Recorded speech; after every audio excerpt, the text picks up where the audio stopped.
இறை மக்களே, இறை இயேசுவின் குறையில்லா அன்பினை நிறைந்த உள்ளத்தோடு சுவைத்திடவும் அன்பின் ஆறுதலின் வார்த்தையை கேட்டிடவும் வந்திருக்கும் உங்களை எம் பணிமய மாதா பிரசிடியம் வாயிலாக வரவேற்கிறேன். இன்றைய திருப்பலியில் வாசகங்களின் மூலமாக நம்மை சிந்திக்க வைத்திடும் கருத்துகளுக்கு செவி கொடுப்போம். அன்று நமக்காக, நம் பாவங்களுக்காக தந்தையாம் இறைவன் தன் ஒரே மகனை அனுப்பியது முதல் பாடுகள் பல பட்டு சிலுவையில் அறையப்பட்டு உயிர் தந்த அந்த உத்தம தியாகத்தின் உச்சக்கட்டம்தான் இறையன்பு. 3ஆம் நாள் உயிர்த்தெழுந்து பலமுறை தம் சீடர்களுக்கு காட்சி தந்து திடப்படுத்தி ஊக்கப்படுத்தி உற்சாகப்படுத்தி உலகெங்கும் நற்செய்தி அறிவித்திட பக்குவப்படுத்தியது இறை இயேசுவின் அன்பு. மேலும் அவர்களுக்கு தன் பிரிவு வருத்தத்தை தந்துவிடக் கூடாது என எண்ணி துணையாளராம் தூய ஆவியினை அனுப்புவேன் என்றும் அவரின் உடனிருப்பு சீடர்களின் பணியில் செயல்படுவேன் என்றும் நம்பிக்கை வழங்குகிறார். எத்துணை கனிவு, எத்துணை இரக்கம், எத்துணை அன்பு! பிரிவு என்பது எந்த சூழ்நிலையிலும் யாராலும் ஏற்றிடாத ஒரு நிலை எனினும் அந்த பிரிவினை நன்மையான காரியங்களில் செயல்படுத்தும் போது எல்லாம் நன்மையாக முடியும் என்பதை உணர்ந்தோராய் உலக ஆடம்பரங்களிலும் வலைதள சிக்கல்களிலும் சிக்கிவிடாமல் நம்மையே நம் மகிழ்வையே விரும்பிடும் இறைவனின் கரத்தை பற்றி கொண்டு இறை மாட்சியின் ஒளியில் நடந்திடும் அருள்வரத்தை இத்திருப்பலியின் மூலம் வரமாக பெறுவோம். மரியே வாழ்க!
மகன் தூயாவின் பெயராலே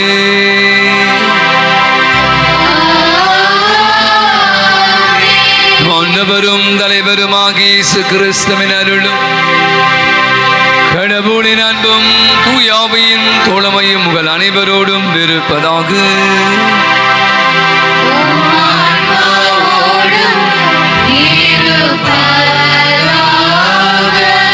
அன்புக்குரிய திருப்பலியானது 23வது பிறந்தநாள் விழாவை கொண்டாடி ஆண்டவர் அளித்து செலுத்துகிற டென்னி கிரீஷ் என்ற மகனுக்காய் நன்றி கூறுவோம். இவருக்கு நல்ல உடல் சுகத்தை நீலாயினை தரும்படியாய் என்றால்.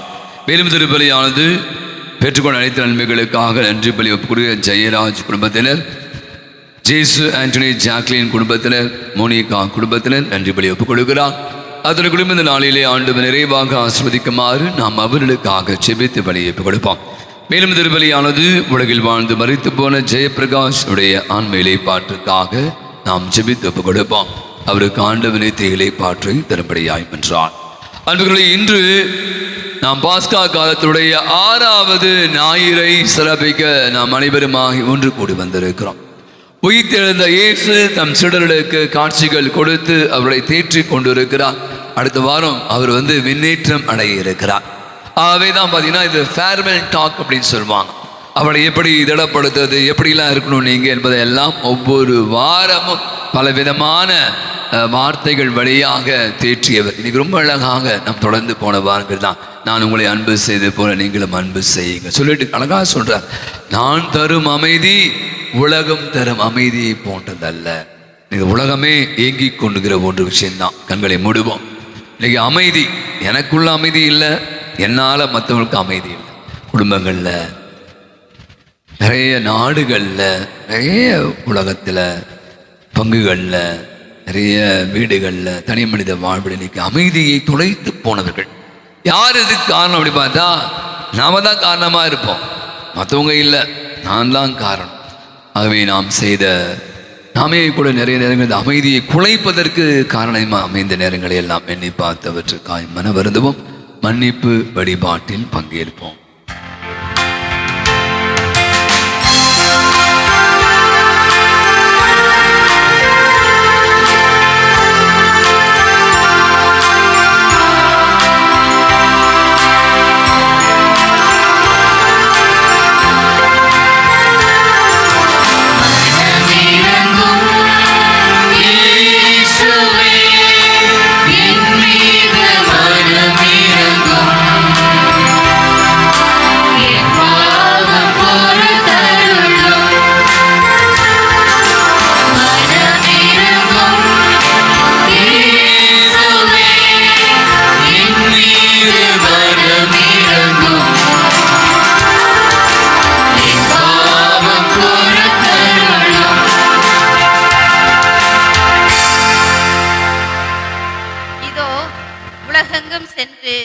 நற்செய்தியை அறிவியுங்கள் என்ற இறை தேடலை உணர்ந்தும் உணராதவராய் வாழ்ந்த நாட்களுக்காய் மனம் வருந்துகிறோம். நாங்கள் எங்கள் பிள்ளைகளை இறை அழைத்தலுக்கு உட்படுத்தாமலும் இறை அழைத்தலை பிள்ளைகளை கேட்கும் போதும் அதனை தடுத்த பொறுப்பற்ற நிலைக்காய் மனம் வருந்துகிறோம். மன்னியும் இயேசுவே.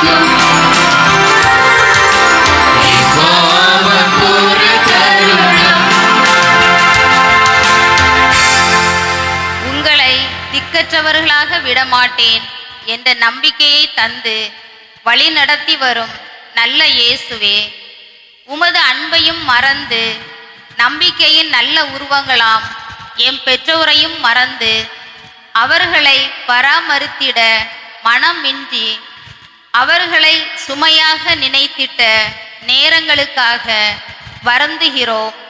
மன்னியும் இயேசுவே.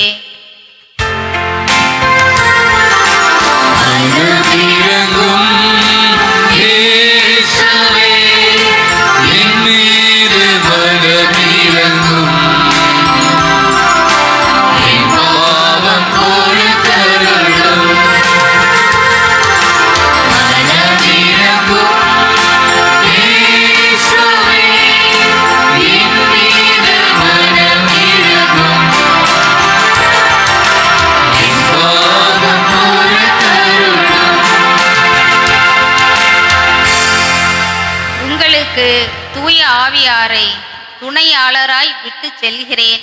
என்று கூறி எம்மை தேற்றிய இயேசுவே, நாங்கள் பல நேரங்களில் தூய ஆவியாரையும் அவரின் உடனிருப்பையும் மறந்தவர்களாய் தான் தோன்றித்தனமாக நடந்து இறை சித்தத்திற்கு மதிப்பளிக்காத தருணங்களுக்காக மனம் வருந்தி மன்னிப்பு கேட்கிறோம். மன்னியும் இயேசுவே.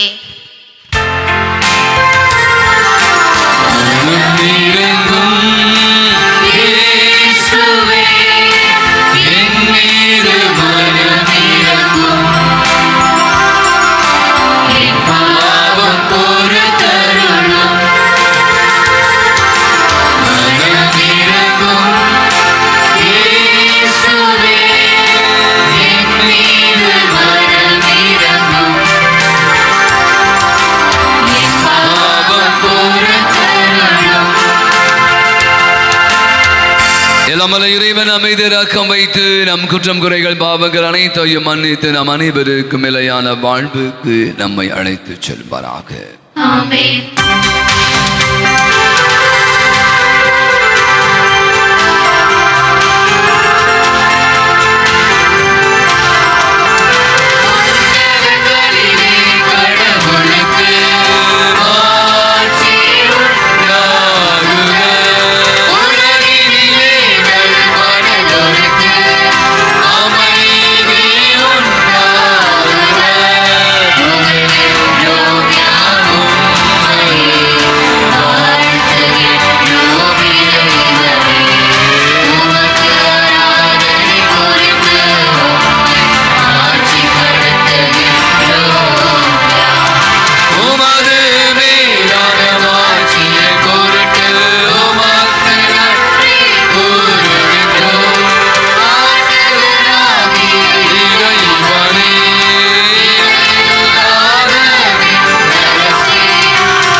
மன்றாடுவோமாக. எல்லாம் வல்ல இறைவா, உயிர்த்தெழுந்த ஆண்டவரது மாட்சியின் பொருட்டு பேரின்பத்தில் நாட்களை பொருளுணர்ந்து ஈடுபாட்டுடன் கொண்டாட எங்களுக்கு நீ அருள் புரியும். அதனால் நாங்கள் நினைவு கூர்ந்து கொண்டாடுவதை என்றும் செயலில் கடைபிடிக்க செய்வீராக. ஓடு என்றென்று வாழ்ந்து ஆட்சி செலுத்துகிற அவர் வழியாகவே உமை மன்றாடுகிறோ.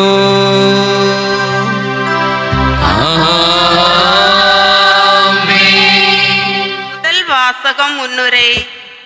இன்றைய முதல் வாசகமானது திருத்தூதர் பணி 15ஆம் அதிகாரம் 1 முதல் 2, 22 முதல் 29 வரையான இறை வார்த்தைகளில் இறை மாட்சியை இறை பணியை பரப்பவர்கள் எத்தகைய பண்பை உடையவர்களாக இருக்க வேண்டும் என்று நான் தவிர்க்க வேண்டிய பாவங்களை பற்றியும் கூறப்பட்டுள்ளதை காதில் கேட்டு மனதில் பதிப்போம். இன்றியமையாதவை தவிர வேறு எந்த சுமையையும் உங்கள் மேல் சுமத்தக்கூடாது என்று தீர்மானித்தோம். திருத்தூதர் பணிகள் நூலிலிருந்து வாசகம். அதிகாரம் 15. இறை வார்த்தைகள் 1 முதல் 2 மற்றும் 22 முதல் 29 முடிய. அந்நாள்களில் யூதேயாவில் இருந்து வந்த சிலர், நீங்கள் மோசேயின் முறைமைப்படி விருத்த சேதனம் செய்து கொள்ளாவிட்டால் மீட்படைய முடியாது என்று சகோதர சகோதரிகளுக்கு கற்பித்து வந்தனர்.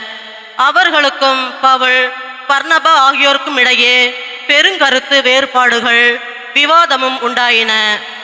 எனவே பவுலும் பர்னபாவும் அவர்கள் முன் சிலரும் எருசலேமுக்கு சென்று திருத்தூதர்களிடமும் மூப்பர்களிடமும் இந்த சிக்கலை குறித்து கலந்து பேசுமாறு நியமிக்கப்பட்டனர். பின்பு திருத்தூதர்களும் மூப்பர்களும் திருச்சபையார் அனைவரும் தம்முள் சிலரை தேர்ந்தெடுத்து அவர்களை பவுலோடும் பர்னபாவோடும் அந்தியோக்கியாவுக்கு அனுப்புவது என்று தீர்மானித்தனர். அவ்வாறே அவர்கள் சகோதரர்களிடையே முதன்மை இடம் பெற்றிருந்த பர்சபா என அழைக்கப்பட்ட யூதாவையும் சீலாவையும் தேர்ந்தெடுத்தார்கள். பின்பு அவர்கள் ஒரு கடிதத்தை எழுதி அவர்கள் கையில் கொடுத்து அனுப்பினார்கள். அக்கடிதத்தில் திருத்தூதரும் மூப்பரும் சகோதரருமாகிய நாங்கள் அந்தியோக்கியா, சிரியா, சிலிசியா ஆகிய இடங்களிலுள்ள பிற இனத்து சகோதரர் சகோதரிகளுக்கு வாழ்த்து கூறுகின்றோம். எங்களுள் சிலர் அங்கு வந்து தங்களிடையே பேச்சால் உங்களது மனதை குழப்பி உங்களை கலக்கமுற செய்தனர் என்று கேள்விப்பட்டோம். இவர்களுக்கு நாங்கள் எந்த கட்டளையும் கொடுக்கவில்லை. எனவே நாங்கள் ஒரு மனதுடன் கூடி வந்து சிலரை தேர்ந்தெடுத்து என் அன்புக்குரிய பர்னபா, பவுல் ஆகியோரோடு உங்களிடம் அனுப்புவதென்று தீர்மானித்தோம். இவர்கள் இருவரும் நம் ஆண்டவர் இயேசு கிறிஸ்துவுக்காக தங்கள் உயிரையே கொடுக்க துணிந்தவர்கள். எனவே நாங்கள் யூதாவையும் சீலாவையும் உங்களிடம் அனுப்புகிறோம். அவர்கள் நாங்கள் எழுதுகிற இவற்றை தங்கள் வாய்மொழி மூலம் உங்களுக்கு அறிவிப்பார்கள். இன்றியமாதவற்றை தவிர அதிகமான வேறு எந்த சுமையையும் உங்கள் மேல் சுமத்தக்கூடாது என்று தூய ஆவியாரும் நாங்களும் தீர்மானித்தோம். சிலைகளுக்கு படைக்கப்பட்டவை, இரத்தம், கழுத்து நெரிக்கப்பட்டு செத்தவை மற்றும் பரத்தமை ஆகியவற்றை நீங்கள் தவிர்த்து உங்களை காத்து கொள்வது நல்லது. வாழ்த்துக்கள் என்று எழுதியிருந்தார்கள். ஆண்டவர் வழங்கும் அருள்வாக்கு. இறைவனுக்கு நன்றி.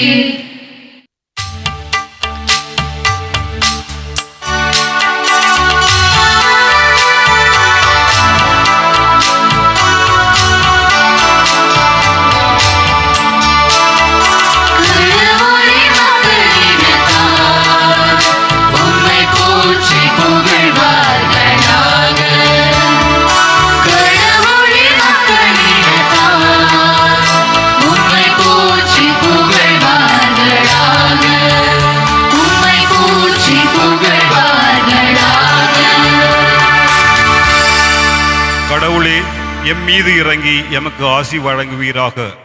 உம் திருமுக ஒளியை எம் மீது வீசுவீராக. அப்பொழுது உலகம் உமது வழியை அறிந்து கொள்ளும். பிற இனத்தார் அனைவரும் நீர் அருளும் மீட்பை உணர்ந்து கொள்வர். பல்லவி.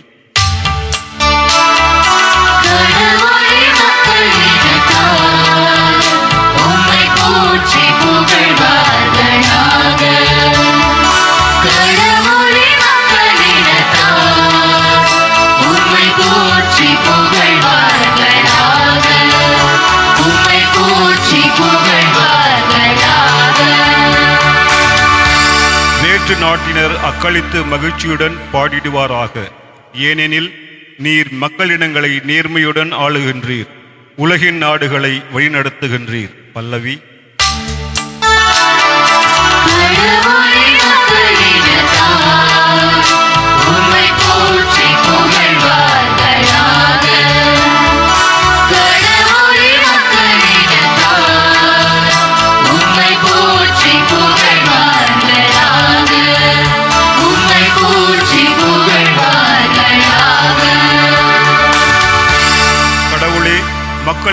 வானத்தார் உம்மை புகழ்வார்களாக.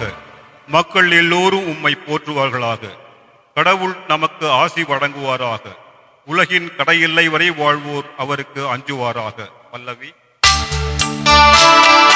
கடவுளே மக்களினத்தார் உம்மை போற்றி புகழ்வார்களாக. கடவுளே மக்களினத்தார் உம்மை போற்றி புகழ்வார்களாக. உம்மை போற்றி புகழ்வார்களாக.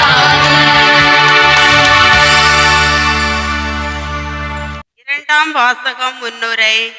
இன்றைய இரண்டாம் வாசகம் திருவெளிப்பாடு 21ஆம் அதிகாரம் 10 முதல் 14 வரையும் 22 முதல் 23 வரையான இறை வார்த்தைகளில் கடவுளின் மாட்சியும் ஒளி துலங்களையும் மக்களினத்தர் அனைவராலும் போற்றப்பட தகுதியான உன்னதமான தேவனின் இணையற்ற அன்பை பற்றி கேட்போம். இரண்டாம் வாசகம்.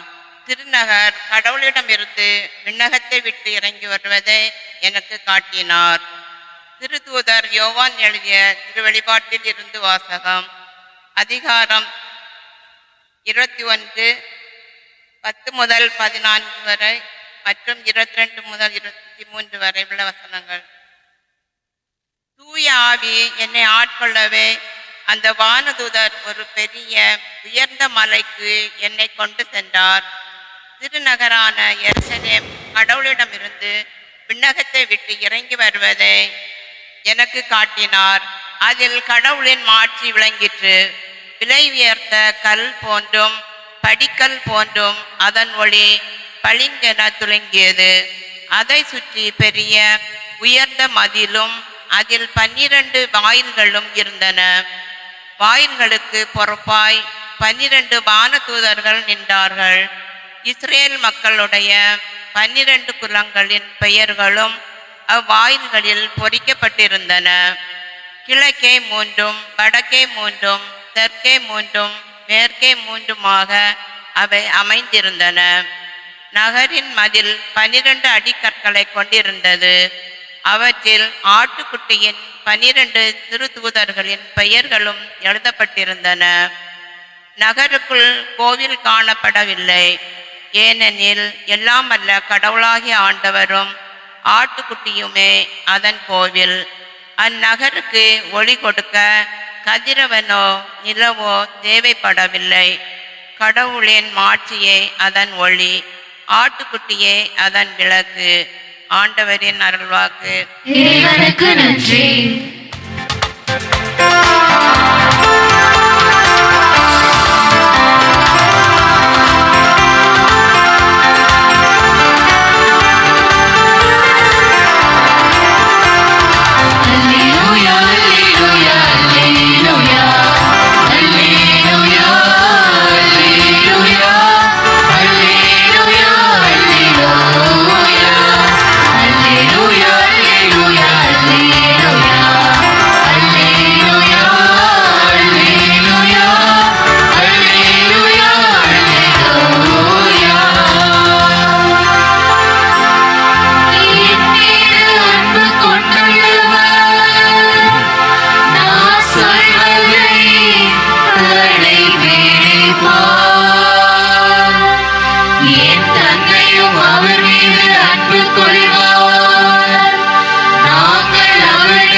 ஆண்டவர்களோடு இருப்பாராக.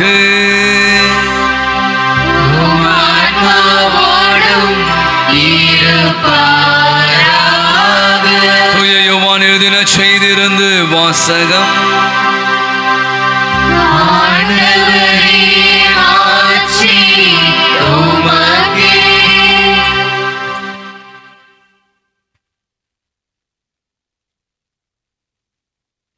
யோவான் செய்தி அத்தியாயம் 14 இறைதிரு வசனங்கள் 23 29 முடிய.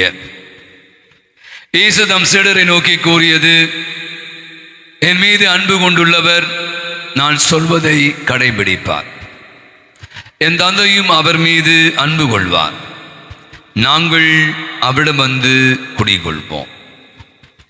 என் மீது அன்பு கொண்டிராதவர் நான் சொல்வதை கடைபிடிப்பதில்லை. நீங்கள் கேட்கும் வார்த்தைகள் என்னுடையவை அல்ல, அவை என்னை அனுப்பிய தந்தையுடையவை. உங்களோடு இருக்கிற பொழுது இவற்றையெல்லாம் உங்களிடம் சொல்லிவிட்டேன். என் பெயரால் தந்தை அனுப்ப போகிற தூய ஆவியாராம் துணையாளர் உங்களுக்கு அனைத்தையும் கற்றுத்தருவார். நான் கூறிய அனைத்தும் உங்களுக்கு நினைவூட்டுவார். அமைதியை உங்களுக்கு விட்டு செல்கிறேன், என் அமைதியை உங்களுக்கு அளிக்கிறேன். நான் உங்களுக்கு தரும் அமைதி உலகம் தரும் அமைதியை போன்றதல்ல. நீங்கள் உள்ளம் கலங்க வேண்டாம், மருள வேண்டாம். நான் போகிறேன், பின்பு உங்களிடம் திரும்பி வருவேன் என்று நான் உங்களிடம் சொன்னதை கேட்டீர்களே. நீங்கள் மீது அன்பு கொண்டிருந்தால் நான் தந்தையிடம் செல்வது பற்றி மகிழ்ச்சி அடைவீர்கள். ஏனெனில் தந்தை என்னை விட பெரியவர். இவை நிகழும் போது நீங்கள் நம்புமாறு இப்பொழுதே இவை நிகழும் முன்பே சொல்லிவிட்டேன். ஆண்டவரின் அருள்வாக்கு. கிறிஸ்துவே, உமக்கு புகழ். அவர் ஒரு கத்தோலிக்க கிறிஸ்துவர். அந்த பங்கு தந்தையை சென்று சந்திக்கிறார். ஃபாதர், சாமி, இந்த நற்செய்தி வாசகம் தான். இயேசு சொல்றாரு, நான் உங்களுக்கு தரும் அமைதி உலகம் தரும் அமைதியை போன்றதல்ல. என்ன, எனக்கு புரியவே இல்லை, கொஞ்சம் விளக்கம் சொல்லுங்களேன். அப்போது அந்த தந்தை சற்று நேரம் யோசிச்சார். மயான அமைதி போருக்கு பின் ஏற்படுகிற அமைதி வித்தியாசம். ஒரு கேள்வி கேட்ட கேள்விக்கு பதில சொல்லணும். இவர் இன்னொரு கேள்வி, மயான அமைதிக்கும் போருக்கு பின்னால் ஏற்படுகிற அமைதிக்கும் வித்தியாசம் என்ன அப்படி கேட்ட. எனக்கு புரியல, அதுதானே உங்ககிட்ட வந்த, நீங்களே பதில் சொல்லுங்க அப்படின்னு அந்த நபர் சொன்னார். அப்போ ஃபாதர் சொன்னார், மயான அமைதி, நீங்க கல்லறைக்கெல்லாம் போயிருப்பீங்க, சுடுகாடெல்லாம் போனீங்கன்னா ஒரு நிசப்தம் இருக்கும், ஒரு அமைதி இருக்கும். அந்த அமைதி நல்ல அமைதியா அப்படின்னா வழக்கமா அங்கே நீங்க ஏன் போய் அங்கே கொடுத்து நடத்த புரியலன்னா போவோம், புதைப்போம், வந்துடுவோம். அப்பா அம்மா யாரும் இறந்துட்டாங்க, அன்றைக்கி இறந்த நாள்லாம் அவங்களுக்கு போயிட்டு ஒரு கல்லறையில் ஒரு மாலையை போட்டு ஒரு 2 மெழுகுவத்தி ஏற்றி ஒரு சின்ன ஜோம் சொல்லிட்டு ஒரு 5 நிமிஷமோ 10 நிமிஷம் மிஞ்சி போனோம் 1/4 மணி நேரம். அதுக்கப்புறம் அங்கே அமைதி நிறைய இருக்குது என்பதற்காக நம்ம வீடு கட்டி அந்த இடத்துல நம்ம குடுத்தனம் நடத்துவதில்லை.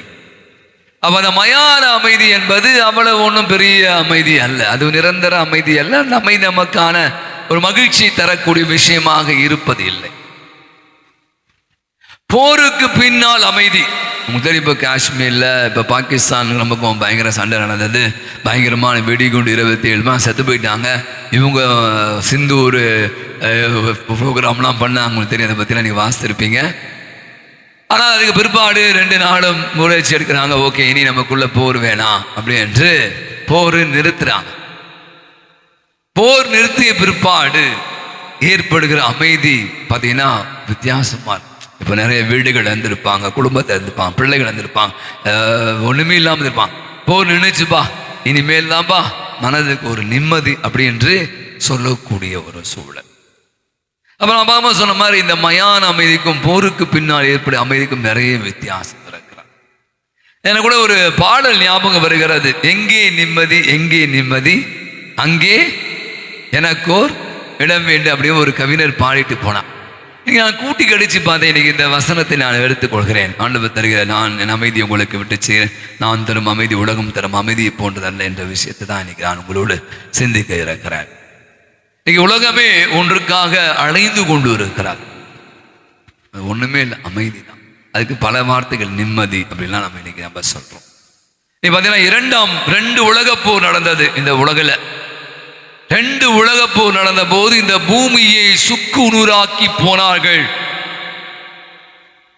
உலக நாடுகள் ஒருவர் மீது ஒருவர் கொண்ட அந்த போர் சண்டையினால எத்தனை உயிர் சேதம். நான் சொன்ன பூமி பந்து சின்ன பின்னமாக துண்டு துண்டாக்கி போன காட்சிகளை எல்லாம் நீங்க வாசிக்கணும். கூகுள்லாம் இருக்கு, போய் பாருங்க. உலகப்போர் நடந்தது, எவ்வளோ பாதிப்புகள், எவ்வளோ தாக்கங்கள். அப்பதான் புதுசாக உருவாங்க ஐநா சபை, யுஎன்ஓ, யுனைடெட் நேஷன்ஸ் ஆர்கனைசேஷன் அப்படி ஒரு வருது. அவங்க ஏன் வந்தாங்கன்னா உலக நாடுகள்ல அமைதியை ஏற்படுத்தணும்.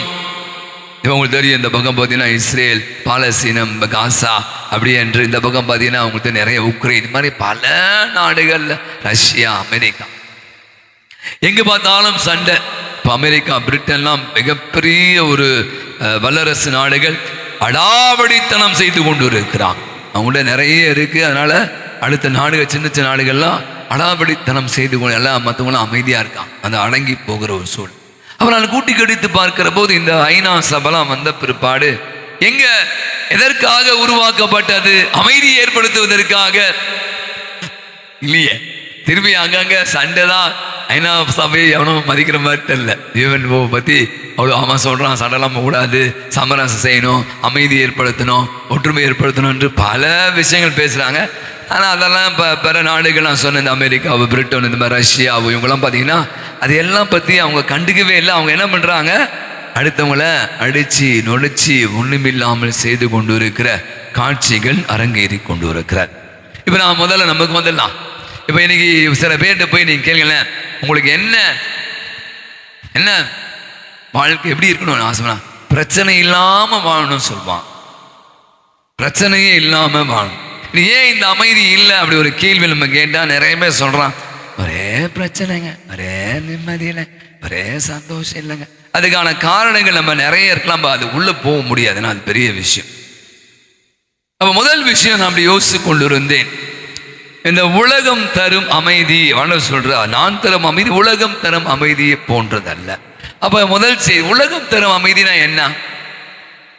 உலகம் தரும் அமைதி என்ன? நிறைய பேர் சொல்றான், ஏன்டா வசதி இல்லை, இப்போ தங்க வேலைலாம் ஏறி போச்சு. இன்னும் சொல்றான் ஒருத்தன், இன்னும் கொஞ்ச நாள்ல 1 லட்சம் ஆயிடுமா, அதெல்லாம் சீக்கிரம் வாங்கிடுங்க. ஓகே, அவை நிறைய பொருள் சார்ந்த விஷயங்கள் என்னிடம் குறைபட்டு இருக்கிறது. அவனை மாறி இவனை மாறி நான் இல்லை, நிறைய வசதி வாய்ப்புகள் என்கிட்ட குறைவாக இருக்கிறது. அதனால இன்னைக்கு நிறைய பேர்கிட்ட பார்த்தீங்கன்னா அமைதி இல்லை, நிம்மதி இல்லை, பிரச்சனை பிரச்சனை அப்படி என்று இன்னைக்கு எவ்வாறு சில பேர் புலம்பி கொண்டிருப்பதை பார்க்கும். கடந்த வாரம் நடந்த நிகழ்ச்சியை யோசித்து பார்த்தேன். இந்த நாளில் கரெக்டாக நினைக்கிறேன். அரபு நாட்டை சேர்ந்த, அரபு நாட்டில் வேலை செய்கிறார் அந்த இந்தியர் தான், அவர் என்ஜினியர், நீங்கள் வாசித்திருப்பீங்கன்னு நினைக்கிறேன். இப்போ இந்த லாட்ரி சீட்லாம் பற்றி நிறைய விஷயங்கள் பேசிக்கணும். கேரளாவில் நிறைய பேர் லாட்ரி சீட் வாங்குறாங்க. இப்போ பார்த்தா அங்கே ஆன்லைன் லாட்ரி அதை அஃப்கோர்ஸ் தடை பண்ணிட்டாங்க. இவர் என்ன பண்ணுறாரு, நிறைய விஷயந்தான், கண்ணை மூடிக்கொண்டு ஒரு நம்பரை தொடுறார். லாட்ரி சீட்டில் ஆன்லைன் லாட்ரி அது வாங்குறோம். அப்போ இப்போ தெரியல, நம்பர்லாம் நிறைய நம்பர் இருக்கும்ல. அவர் என்ன பண்ணாரா, இந்த ஆள் கண்ணை மூடிட்டார். இப்போ சில பேருக்கு இந்த பக்கம் எடுங்க, ஏதாவது ஒன்று கையவே ராசி நம்பர் நம்பிக்கை இருக்குல்ல. அவர் ஒரு இன்ஜினியராக அங்கே அரபு நாட்டில், ஐக்கிய அரபு நாட்டில் வேலை செய்கிறார். அவை அந்த லாட்ரி சீட்டு போய் கேள்விப்படுறார், ஆன்லைன் லாட்ரி. கண்ணை மூடிக்கொண்டு இப்படி கையை தொட்டாராம். நீங்களாம் அப்படியே ஷாக் ஆக போறீங்க. எத்தனை கோடி? 234 கோடிங்க. 234 கோடிய அப்படி அடிச்சிருக்காரு பாருங்க. அது எப்படி? கண்ணை மூடிட்டு தொட்டாராம். நீங்க கண்ணை திறந்துன்னே பாக்குறீங்க, உழைக்கிறீங்க, உழைச்சி ஓடா தேய்ந்து போறீங்க, ஒன்றும் சேர்க்க முடியல. ஆனால் இப்படி யோசிச்சு பார்த்தேன், எனக்கு அப்படி அடுத்த சொல்லிட்டு இருந்தேன், எப்படி பரவாயில்லையா 230 கோடி? ஐயோப்பா நமக்கு இல்லையே வந்தா. இன்னைக்கு நிறைய பேர் நினச்சிக்கிட்டோம், இப்போ அந்த ஆளை பற்றி நம்ம பேச வேண்டாம். பட் சொல்கிறேன், இப்போ 230 கோடி உங்கள்கிட்ட இருந்தால் என்ன பண்ணுவீங்க? சாப்பிடாம இருப்பீங்களா? பாதி பேர் பொட்டுன்னு போயிடுவீங்க. ஏன் சொல்ல, சேர்த்து வைக்கிறதுக்குள்ள உங்களுக்கு உயிர் போடும். எவன் எடுப்பான்னு தெரியலையே, எவ்வளோ கவர்மெண்ட் டாக்ஸ் பிடிப்பான்னு தெரியலையே, என்னமா தெரியலையே, சொந்தக்காரெலாம் வந்துடுவான். ஒரே நீங்கள் விஐபி ஆடுங்க. இந்த பணத்தை வச்சுக்கிறதுக்குள்ள நீங்கள் படாத பாடாயிடும். நம்ம நினைக்கிறோம் இன்னைக்கு பிரச்சனையை பற்றி நிறைய பேர் சொல்கிறோம்ல, ஏன் இந்த நிம்மதி இல்லை? இப்போ பணம் காசு இருக்கிறதால ஒருத்தர் போய் நிம்மதி இருக்குன்னு கேட்பாங்கன்னா இருக்காது. உன் பிரச்சனை பணம் இல்லை, அவனுக்கு பணம் இருக்கு, நிம்மதி இல்லை. அவனுக்கு பெரிய பெரிய வீடுகளாம் பல முறை சொன்ன மாதிரி பிள்ளைகள்லாம் ஊரில் இல்லை, எல்லாம் அமெரிக்காவில் இருக்கான், லண்டனில் இருக்கான். இங்கே பார்த்தீங்கன்னா வசதிகள் இருக்குது, கார் இருக்குது, எல்லாம் இருக்குது. ஒரு டேஷ் சீண்டுவதற்கு கூட யாருமே இல்லை. அப்போ பார்த்தீங்கன்னா எல்லாம் இருக்கிறது, ஆனால் ஒன்றும் இல்லாமல் இருக்கிறவர்கள் இன்னைக்கு அண்ணா நகரம் பாருங்க, எல்லாம் வீடும் பாருங்க. அமெரிக்கா எதை சொல்கிறான், நம்ம கேரளாவை பற்றி சொல்லி கொண்டு இருக்கிறான். பேய் வீடுகள் ஒரு படித்தேன், பேய் வீடுகளாம். நீங்கள் கேரளா போய் பாருங்களேன், ட்ரிஷ்யூர் நான் பொதுவாக சொல்ல தப்பாச்சுக்கங்க, பெரிய பெரிய வீடு இருக்கும், வேற லெவல். நம்மளாம் அவங்க முன்னாடி நிற்கவே முடியாது. ஒரு வீடும் அவ்வளோ அழகாக கட்டியிருப்பாங்க. எனக்கே ரொம்ப பிடிக்கும் ஆக்சுவலாக. பார்த்தீங்கன்னா பிடிச்சிருக்கோம். ஆனால் பார்த்தீங்கன்னா அந்த வீட்டில் யாருமே இல்லை. ஏன்னா எல்லாம் போய் அமெரிக்காவிலையும் வேற எங்கேயாவது லண்டன்லேயும் போய் செட்டில் ஆகிட்டாங்க. பல நாட்கள் அந்த வீடுகள் மூடியே இருக்கிற அப்பா அம்மா வயசானவங்க இருக்காங்க. அவங்கள போய் எங்கள் வீட்டில் பார்க்க முடியல சொல்லிட்டு அவங்கள போயிட்டு இந்த ஓல்டேஜ் ஹோம்ல சேர்த்து விட்டுறாங்க. இந்த மாதிரி வீடுகள் என்ன ஆச்சுன்னா பேய் வீடுகளாக மாறிப்போன்னு சொல்லிட்டு ஒரு லேட்டஸ்டாக ஒரு புத்தகத்தில் ஒரு செய்தியை நான் படிக்க ஆரம்பித்தேன். அப்போ அது என்ன முதல் பகுதி நான் சொன்ன மாதிரி, இப்போ என் பிரச்சனை என்ன, என்கிட்ட பைசா இல்லை, என் பிரச்சனை என்ன, என்கிட்ட வசதி வாய்ப்பு இல்லை. அவன் பாருங்க, அவன் எவ்வளோ வச்சிருக்கான் பாருங்க, அவன் பாருங்க கார் வச்சிருக்கான். நேற்று ஒரு வீடியோவை பார்த்தேன். ஒருத்தர் சொல்றார், இங்க பாருங்களேன், முதல் வண்டி, இந்த வண்டியுடைய விலை எவ்வளவு தெரியுமா, 4 லட்சம் ரூபாய், 40 லட்சம் ரூபாய். அதுக்கு முன்னாடி ஒரு வண்டி காட்டுறேன், இந்த வண்டி எவ்வளவு தெரியுமா, 1 கோடி ரூபாய். அதுக்கு முன்னாடி ஒரு வண்டி தெரியுமா, 1.5 கோடி. அந்த வண்டி போயிட்டு இருக்கு, 1.5 கோடி ரூபாய், பேர்லாம் தெரியல. அதுக்கு முன்னாடி ஒரு வண்டி போகுது, 2 கோடி ரூபாய். ஏன்னா பார்க்க முடியும். இப்போ வண்டி கார் நான் சொல்றது இதெல்லாம் கார். அதுக்கு முன்னாடி ஒரு வண்டி போகுது, என்ன வண்டி, ஆம்புலன்ஸ். இந்த வண்டிக்கு சொந்தக்காரர் எங்க போயிட்டு இருக்காரு,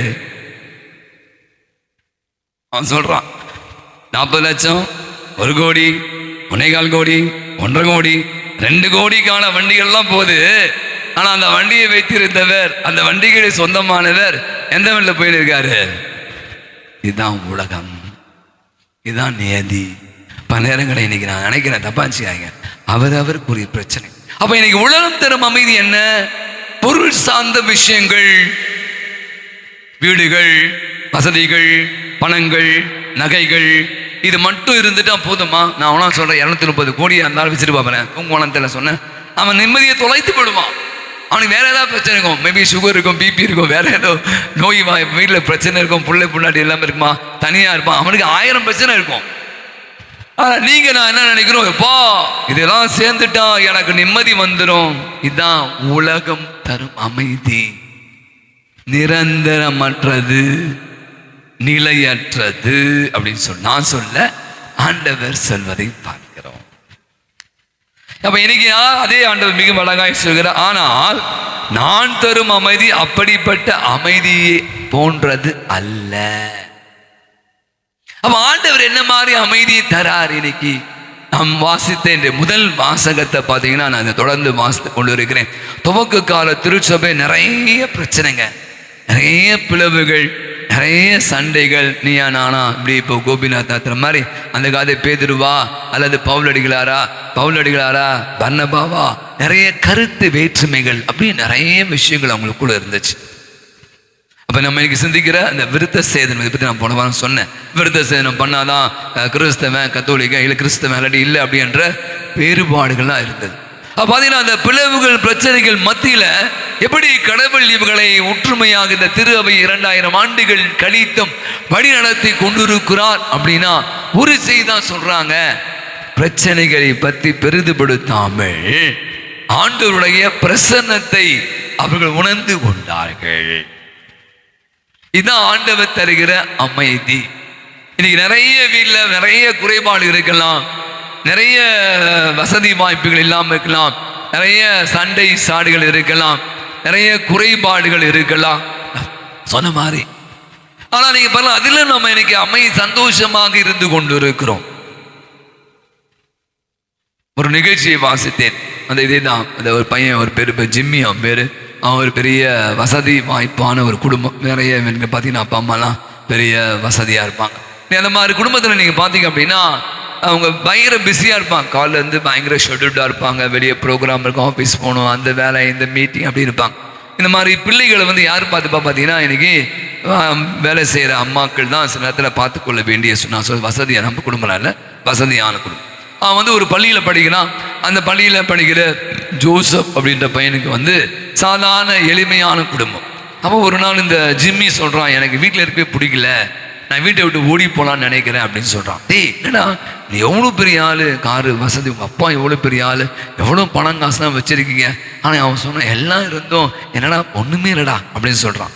அப்போ இந்த ஜிம்மி என்ன பண்ணுறான், வீட்டை விட்டு வெளியே போயிட்டான். அந்த ஸ்கூலுக்கு வராமல் வெளியே வீட்டை விட்டு வெளியே போயிட்டான்.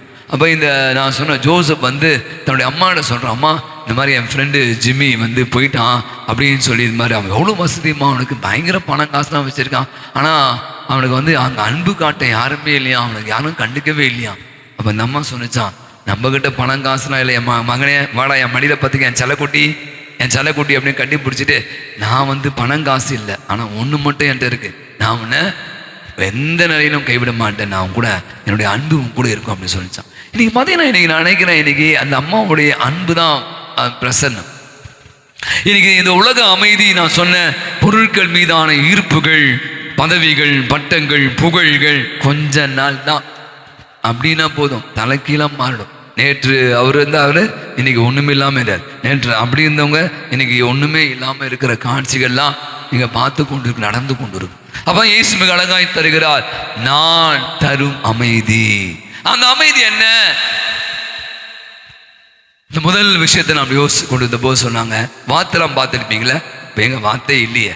வாத்துகள் வந்து தண்ணியில் இருக்குமா, நீர்நிலையில் இருக்கும் போது அந்த வாத்து நமக்கு வந்து மிதக்கிற மாதிரியே இருக்கும் பாருங்களேன், மிதக்கிற மாதிரியே இருக்குமா இல்லையா? அதை பற்றி சொல்றாங்க, அந்த உள்ள இருக்க காலை வச்சு அதை தண்ணியை அடிச்சுட்டே இருக்குமா, அதை உள்ள அடிச்சாதான் அது மேலே என்ன பண்ணுமா. எனக்கு நிறைய நேரங்கள் அதுக்கு தெரியும், வெளியே செம்மையா இருக்கு, அப்படியே சைலன்னு போகுது, ஜாலியா போகுது. நோ நோ நோ, அந்த வாத்து என்ன பண்ணுகிறது, உள்ள வச்சு அடிச்சுனே இருக்கு. அதனால தான் நிற்குது. இன்னைக்கு நம்முடைய வாழ்வு கூட பிரச்சனை இல்லாமலாம் இல்லைங்க, பிரச்சனை இல்லாமல் வாழ முடியாது. நான் அப்படியே யோசிப்பேன், கடலில் பாருங்களேன், அலைகள் இல்லாத ஒரு கடலை நீங்க வந்து பார்க்க முடியாது. அலையை நிற்கிட்டோம், அப்புறம் போய் நான் குளிக்கிறேன், நீ குளிக்கவே முடியாது. எந்த காலத்தை குளிப்ப, நீ குளிக்கவே முடியாது. அப்போ நீச்சல் தெரியும் போது என்ன பண்றேன், அந்த அலைகளோடு நான் என்ன பண்றேன், போராடுறேன், அலைகள் மத்தியில் நான் வந்து விளையாடுறேன், அப்பதான் நான் குளிக்கிறேன். இன்னைக்கு வாழ்க்கையில பிரச்சனைகள் இருக்கும், அந்த பிரச்சனைகள் மத்தியில இன்னைக்கு ஆண்டவர் சொல்றார் அவருடைய பிரசன்னம். அதை தான் நீங்க பாத்தீங்கன்னா இன்னைக்கு முதல் மாசத்துல சரி தொடர்ந்து திரு அவையை பாத்தீங்கன்னா அந்த பிரசன்ன வழி நடத்தி கொண்டு இருக்கு. கூட சொல்றாங்க, போப்பு லியோ தேர்ந்தெடுத்த போது நிறைய விஷயம் நடந்தது, நிறைய பேரை சொன்ன இவங்க தான் வருவாங்க, அவங்க தான் வருவாங்க. பாருங்க, தூய ஆவியானவர் எங்கேயோ ஒரு லிஸ்டே இல்லை. நம்ம தேர்ந்தெடுத்துக்க போப்பானவர் இப்ப இருக்க லியோ, அவர் லிஸ்டே இல்லை. பாருங்க, அங்கிருந்து வர இதுதான் ஆவியானவருடைய வழி நடத்துதல், ஆண்டவருடைய உடனிருப்பு. அப்ப இன்னைக்கு நான் நீங்க கூட நம்முடைய வாழ்வில நிறைய அமைதி வந்து வெளியே இல்லை, என்கிட்ட தான் இருக்கு. என் ஆண்டவர் என் கூட இருக்கிறார் என்பதை உணர்ந்து கொள்கிற போதெல்லாம் பிரச்சனைக்கு வந்தாலும் கூட அதுல இருந்து வெளிவரக்கூடிய வலிமை, அதுல ஒரு மகிழ்வை காணக்கூடிய சக்தியை ஆண்டவர் நிச்சயம் தரார். நான் தரும் அமைதி உலகம் தரும் அமைதியை போன்றதல்ல. அப்ப இன்னைக்கு நாம யோசிப்போம், இன்னைக்கு நிறைய நேரம் நான் கூட யோசிப்பேன், நம்ம வார்த்தைகள், நம்முடைய செயல்பாடுகள், இன்னைக்கு நம்முடைய பார்வைகள், இன்னைக்கு நான் நினைக்கிறேன் பயமாகனா இந்த பிள்ளைகளை எல்லாம் வளர்க்கிற விதங்கள் தான். பிள்ளைகளுக்கான விஷயத்தை நீங்க சொல்லியே கொடுக்கறது இல்லையோ, வழி இல்லாத ஒரு உலகத்தை நீங்க பார்க்கவே முடியாது. வழி நிறைய கஷ்டங்கள் பண்ணும், வழிகளை தாங்கணும், அப்பதான் வாழ்வில உயர முடியும் என்ற உணர்தத்தை இன்னைக்கு நிறைய பிள்ளைகளுக்கு பெற்றோர்கள் கற்று தருவதே இல்லை. இரண்டாவது விஷயம், கடவுளுடைய உடன் இருப்பு. என்னால முடியாது, என் சக்தி இவ்வளவுதான்பா, என் சக்திக்கு அப்பாற்பட்ட ஒரு சக்தி இருக்கிறது, அந்த சக்தி என்னை வழி நடத்தும், என் உடன் இருக்கும். அதான் நான் போய் உங்களுக்கு துணையாளை அனுப்புவேன், அவர் உங்களுக்கு அனைத்தையும் கற்றுக் கொடுப்பார் அப்படின்னு ஆண்டவர் சொல்றார். நான் போயிட்டு உங்களை தனியே விட்டு விட மாட்டேன்னு சொல்றார். அப்போதான் இன்னைக்கு நான் யோசிச்சு பார்த்தேன், இன்னைக்கு கடவுளுடைய உடன் இருப்பு, அவருடைய பிரசன்னம் நம்மை வழி நடத்தி கொண்டு. அப்ப இந்த பிரச்சனைகள், இந்த குறைபாடுகள், இந்த எல்லாத்திலிருந்து வெளிவரணும் அப்படின்னா வெளிவரமோ இல்லை, எதிர்த்து போராடக்கூடிய வலிமை, அதை தாங்கிக் கொள்ளக்கூடிய சக்தியை ஆண்டவருடைய உடனிருப்பை உணர்ந்து கொண்டவர்கள் வெற்றி வீரர்களாக பெறுகிறார்கள். நான் நினைக்கிறேன் நாமும் கூட அப்படியான இந்த அமைதி என்ற அற்புதமான சிந்தையை நாம் உள்வாங்கி நிம்மதியை வெளியில தரக்கூடாது, நிம்மதியை பொருட்கள் தரக்கூடாது, நிம்மதியை மனிதரிடம் தேவைக்கூடாதுங்க. என் ஆண்டவர் எனக்குள்ளே கொடுத்திருக்கிற அந்த அமைதியை உள்வாங்கியவர்கள் நிச்சயமாக நான் சொல்வேன், நீங்க அமைதியை குலைப்பவர்களாக அல்ல, அமைதிக்கு ஊறி வெளிப்பவர்களாக அல்ல. குடும்பத்தில் ஒரே சண்டை பிரச்சனை, வாயை திறந்தா ஒரே வார்த்தையில வாங்க போட்டு அப்படியே கண்ணமிடமாக்கிடுவாங்க பாருங்க, அப்படின்னா இல்லை. இன்னைக்கு நாம அமைதியை விதைப்பவர்களாக, அமைதியின் தூதுவர்களாக மாற ஆண்டவர் அழைப்பு விடுகிறார். அந்த ஆண்டவருடைய அமைதியும் அவருடைய உடனிருப்பையும் உணர்ந்து கொண்டவர்கள் நிச்சயமாய் அமைதியின் தூதுவர்களாக வாழ முடியும். அருளை இத்திருப்படியில் மன்றாடுவோம். விழுந்து விசுவாசத்தை அறிக்கையிடுவோம்.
கேட்பதை எல்லாம் தட்டாமல் தருகிற தெய்வம் நம்மோடு இருக்கிறார் என்ற அதிமிக நம்பிக்கையில நம்முடைய விண்ணப்பங்களை தேவைகளை அவருடைய பாதத்தில் எடுத்து எம்புவோம். நற்செய்தி அறிவிப்பரின் பாதங்கள் எத்துணை அழகாய் உள்ளது என்ற விவிலிய வார்த்தைக்கு உயிர் கொடுத்து இறை வார்த்தையை அறிவித்திட மனம் வந்த எம் திருத்தந்தை, ஆயர்கள், குருக்கள், கன்னியர்கள் ஆகிய யாவரையும் ஆசீர்வதித்து தூய ஆவியாரின் உடனிருப்பை இறைப்பணியால் செயல்படுத்திட வேண்டிய அருளை தர வேண்டும் என்று இறைவா உம்மை மன்றாடுகிறோம். உள்ளம் கலங்க வேண்டாம், மருளவும் வேண்டாம் என்று கூறி ஆறுதலையும் தேர்தலையும் நித்தமும் தந்து வரும் இயேசுவே, வீடுகளிலும் மருத்துவமனைகளிலும் வருந்தி கொண்டிருக்கும் நோயாளிகளை கண்ணோக்கி பார்த்து புற்றுநோய் போன்ற கொடிய வியாதிகளிலிருந்து விரும்புகிறேன் என்று கூறி குணமளித்திட வேண்டும் என்று இறைவா உம்மை மன்றாடுகிறோம். இறை எச்சமே ஞானத்தின் தொடக்கம் என்ற வேத வார்த்தையின்படி எம் பங்கின் சிறுவர், சிறுமியர், இளையோர் யாவரும் என் தேவன் என்னை உற்று நோக்குகிறார் என்ற தெய்வ பயத்துடன் தவறுகள் செய்யாமல் வாழும் வரத்தை தர வேண்டும் என்று இறைவா உம்மை மன்றாடுகிறோம். அமைதியையே உங்களுக்கு அளிக்கிறேன் என்று கூறிய அன்பு இயேசுவே, எத்தனையோ பேர் ஆதரவு இன்றி சாலையோரங்களில் வாடுவோரை நீரே தேற்றி அவர்களுக்கு உளரம் தளராத அமைதியை தந்து அரவணைத்திட வேண்டும் என்று இறைவா உம்மை மன்றாடுகிறோம். அன்பு ஆண்டவரே, இன்றைய திருப்பலியை சிறப்பிக்கும் புனித பனிமய மாதா பிரசிடிய மக்கள் அனைவரையும் ஆசிர்வதிக்க வேண்டியும் ஒவ்வொரு குடும்பங்களின் தேவைகளை தேவரே நீரே தாமே சந்தித்து எல்லா வரங்களையும் தந்து வழிநடத்திடவும், சிறுவர் சிறுமியருக்கு இறை சத்தத்தையும் ஞானத்தையும் தந்து காத்திடவும் வேண்டி வரமருள இறைவா உம்மை மன்றாடுகிறோம். ஆண்டவரே, எங்கள் மன்றாட்டை கேட்டருளும். நம்முடைய தனிப்பட்ட தேவைகளுக்காக மௌனமாக கண்களை மூடி ஜெபிப்போம்.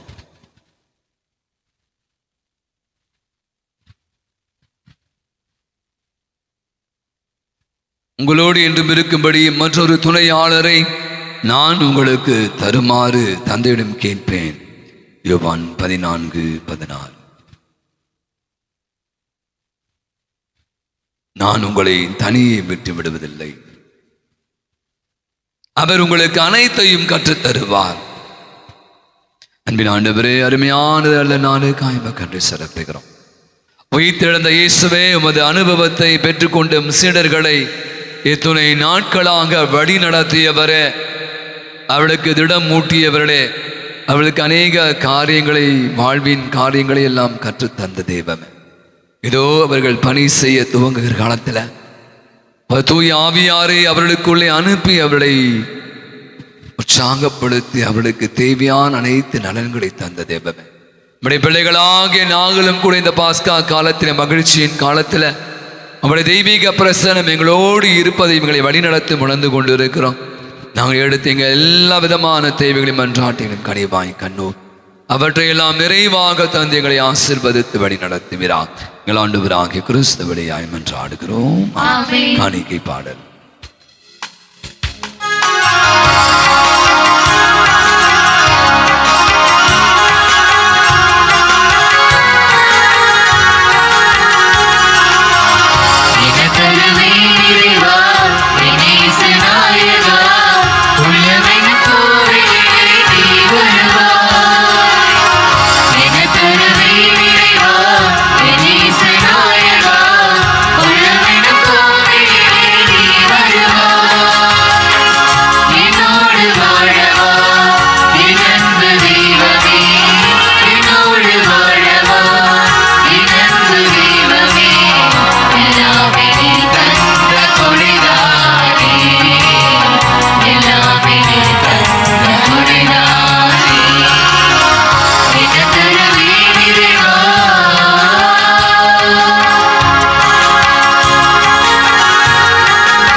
பதுமை மணி போல நானும் வந்தேன், திராட்சை கொடியோடு இணைந்து நின்றேன். வாழ்வின் வழிகளை, வாழ்ந்த நினைவுகளை நீச்சிடு கொண்டு வந்தேன். தேடி உன்னிடம் வருகிறேன், தருகிறேன் சரணா. இறைவா, இறைவா, எல்லாம் தந்தேன் உன்னிடம் தந்தேன்.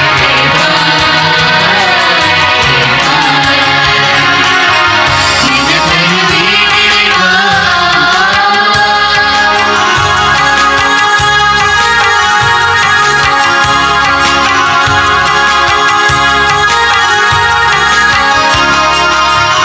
உழைப்பின் வியர்வையை கொண்டு வந்தேன், உழைக்க கற்றுத் தந்தாய் மகிழ்ந்து வந்தேன்.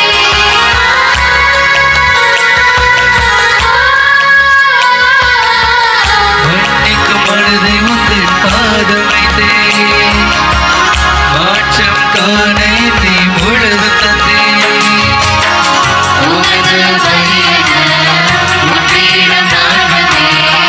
எதிரெழும் தூமம் போல் என் மனம் உயர்த்துகிறேன். தருகிறேன், தருகிறேன் என் சரணா. என் இறைவா, இறைவா, எல்லாம் தந்தேன் உன்னிடம் தந்தேன்.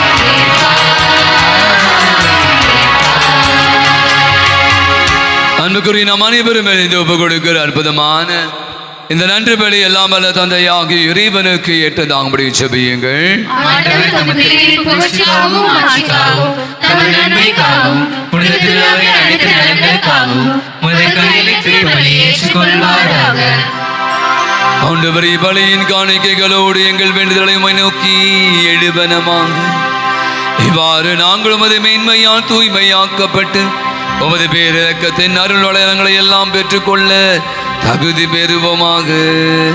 நீங்கள் ஆண்டவராகிய கிறிஸ்து வழியாகவே உமை மன்றாடுகிறோம்.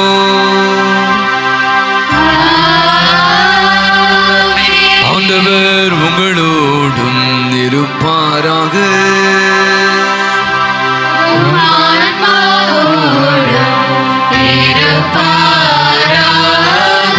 இதயங்களை மேலே எழுப்புங்கள்.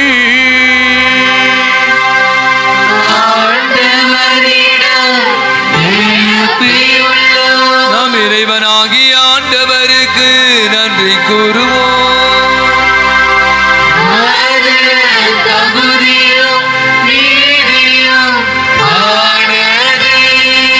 ஆண்டவரே, எக்காலத்திலும் புகழ்ந்துரைப்பதும் எல்லாவற்றுக்கும் மேலாக எங்கள் பாஸ்காவாகிய கிறிஸ்து பலியான சிறப்பான காலத்திலே நம்மை இன்னும் மிகுதியாய் வாழ்த்தி போற்றுவர். மெய்யாகவே தகுதியும் நீதியுமாகும் எங்கள் கடமையும் மீட்புக்குரிய செயலுமாகும். கிறிஸ்து தம் திருவுடலை ஒப்புக் கொடுத்து சிலுவையின் மெய்யான பலியின் முற்கால பலிகள் நிறைவு பெறச் செய்தருளினி. எங்கள் மீட்புக்காக அவரிடம் தம்மையை கையளித்த போது அவரே குருவாகவும் பலிபீடமாகவும் செம்மறியாகவும் விளங்கினார். ஆகவே பாஸ்கா மகிழ்ச்சி பொங்க அலைத்துலகின் மாந்தர் அனைவரும் மக்களிக்கின்றனர். அவ்வாறு ஆற்றல் மிக்கோரும் அதிகாரம் கொண்ட தூதர்களது மாற்றி புகழ்ந்து பாடி முடிவின்றி பாடுவதாவது.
ஆண்டவரே, மெய்யாகவே தூயவர், தூய்மை அனைத்திற்கும் ஊற்று. அப்படி ஆவியை பொழுது காணிக்கைகள் அனைத்தையும் தூய்மைப்படுத்தோமை தாண்மையாய் வேண்டுகிறோம். இவ்வாறு எங்கள் ஆண்டவர் இயேசு கிறிஸ்துவின் உடலும் இரத்தமுமா இவை எங்களுக்கு மாறுபடவா. அவர் பாடுபட உளம் கணிந்து தம்மை கையளித்த போது அப்பத்தை எடுத்து உமக்கு நன்றி செலுத்தி வாழ்த்துரைத்து அதை விட்டு நம்முடைய சீடர்கள் அனைவருக்கும் அளித்து அவர் கூறியதாம், அனைவரும் இதிலிருந்து பெற்று உண்ணுங்கள், என உங்களுக்காக கையளிக்கப்படும் என் உடல்.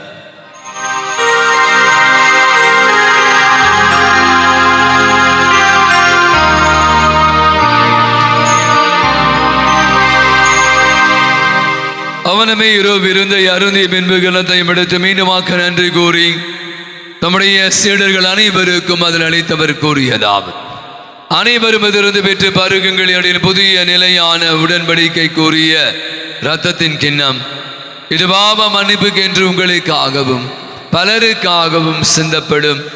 இதை என் நினைவாக செய்யுங்கள்.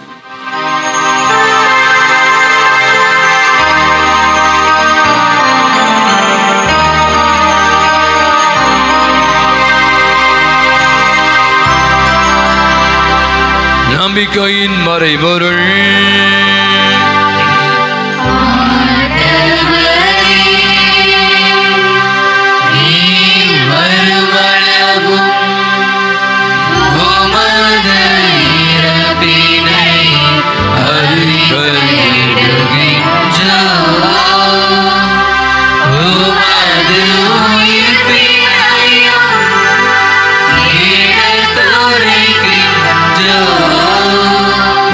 கண்களை மூடுவோம். உயிர்த்தெழுந்த இயேசு தன் சீடர்களோடு பயணித்தவர், பலமுறை காட்சி கொடுத்தவர். அவருடைய குழப்பங்கள், அவருடைய சந்தேகங்களுக்கு எல்லாம் பதில் அளித்தவர்.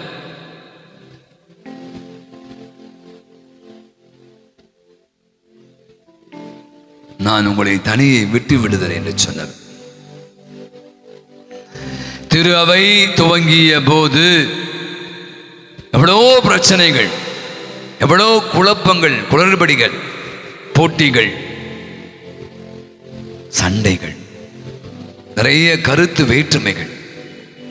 அதன் மத்தியிலும் கூட இந்த திரு அவையை மிக அற்புதமாக வழி நடத்த சீடர்கள் அனைவருமாக உணர்ந்து கொண்டது உயிர்த்தெழுந்த இயேசுவின் திவ்ய பிரசன்னம். இதோ அங்குதான் ஆண்டவர் சொல்றார், நான் உங்களுக்கு அமைதியை விட்டு செல்கிறேன். என் அமைதி உலகம் தரும் அமைதியை போன்றது அல்ல. நீங்க இங்க இருக்கிற ஒவ்வொருவருக்குள்ளும் ஏதோ ஒரு குறைபாடு, ஏதோ ஒரு பிரச்சனை எல்லாருக்கும் இருக்கு. உடல் ரீதியாக, மன ரீதியாக, பொருளாதார ரீதியாக, குடும்ப ரீதியாக, உறவு ரீதியாக பல விஷயம் இருக்கு. நீங்க அமைதி இல்லாம, நிம்மதி இல்லாம, சில பல நேரம் நம்ம கூட அப்படி போகக்கூடிய சூழ்நிலைக்கு தள்ளப்படலாம். அவருடைய வசனம் அழகாய், என் சமூகம் உன்னோடு இருக்கிறார், உலகம் முடியவரை நான் என்னாலும் உங்களோடு இருக்கிறேன் என்று ஆண்டவர் சொல்றார். மத்திய 28 பிரசன்னம். இந்த பாடலுக்கு 2 வரிகளை பாடலாம். இயேசுடைய பிரசன்னத்தை யாரெல்லாம் உணர்ந்து கொள்றாங்களோ அவங்க வாழ்ந்து எவ்வளோ தடைகள், எவ்வளோ பிரச்சனைகள், உடல்நல குறைவுகள் இருக்கலாம், மன ரீதியாக, பண ரீதியாக, பொருளாதார ரீதியாக கூட நீங்க தள்ளப்படலாம். ஆனா ஆண்டவருடைய தெய்வீக பிரசன்னம் நம்மோடு இருக்கிறது, என்னை ஆளுகிறது, என்னை வழி நடத்துகிறது என்று உணர்ந்தவர்கள் அதையெல்லாம் தவிடுபொடி ஆக்குகிறார்கள். அமைதியை தங்களுக்குள்ளே அனுபவிக்கிறார். பிரசன்னம் பிரசன்னம் தேவ பிரசன்னம். பலம் பிரசன்னம் பிரசன்னம் தேவ பிரசன்னம். ராஜாவும் பிரசன்னம் போதுமையா, எப்போதும் எனக்கு போதுமையா.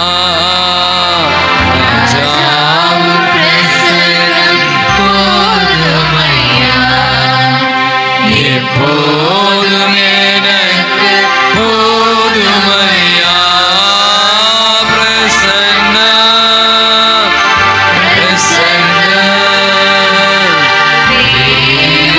பிரசன்ன